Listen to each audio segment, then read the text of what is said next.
Wow. Desperate for You is the very first song that I wrote and I produced for the EP. It's very significant in the fact that, like I said, at the time, from the first video that I did, where I was discussing how Mind of a Worshipper came about, this was a song that started it all. And, I'm telling you, it's really uncanny how God will birth things in you during your greatest time of struggle or your greatest time of testing and trial or warfare. There are certain things that God will literally birth out of you. And that's how Desperate for You came about. My back was up against the wall.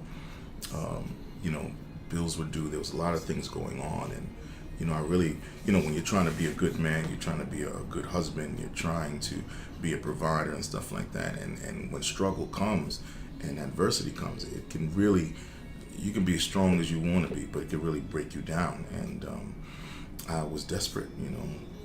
I was desperate. I was at the kitchen table and I was crying out. I was just sitting there and I'm like, God, you got to help me, man. You know what I'm saying? You got to do something.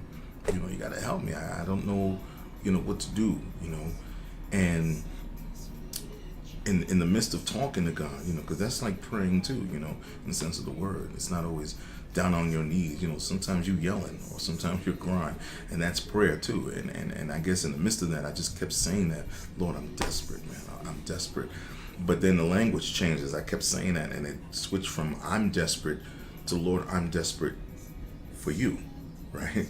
And just out of nowhere, the melody just began to come to me, and right there on the spot, I heard the guitar, I heard everything, and I started to play everything, and I had already written out the entire song in its entirety.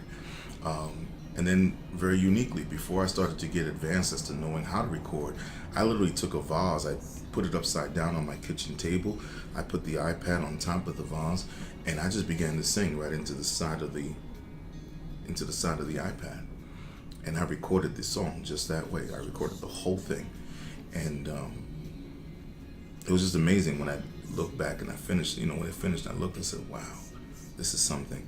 And I was hoping that God was pleased with the song, and then that's when it ignited in my spirit. He began to talk to me, minister to me, and he was letting me know. He was explaining to me the process of what he was doing in my life, why he gave me this song, and how he wanted me to release it, for free. I had shared the song with a couple other people. A lot of other people felt that I needed to monetize on it. They wanted me to do a video to it. They wanted me to do this. I said, but it's not about me. This is not the way God told me to do it. God told me to do it this way. Release it. That's it. For free. Give it to the people. So sometimes you got to learn how to listen to God and not listen to the voice of other people, because they can, they mean well, but they can knock you out of the will, on the purposes of God. So in my obedience, I think that's where God was able to begin to bless and open up doors. And my prayer is that when people hear this song, I don't care where they are in life, I pray that the song, it'll help them to bring them to a place of, looking for God, of crying out for God, to put into words what they're feeling on the inside during their most desperate time of need, and that it'll bring them to a place of worship. Even in the midst of going through, even in the midst of trial, of crying tears. I'm praying that when they hear the song, that it'll bring them to a place where they connect with God on an intimate level. And then he's able to, come in and give them the peace, and the comfort that is needed. And maybe even birth something out of them during their worst time in their life.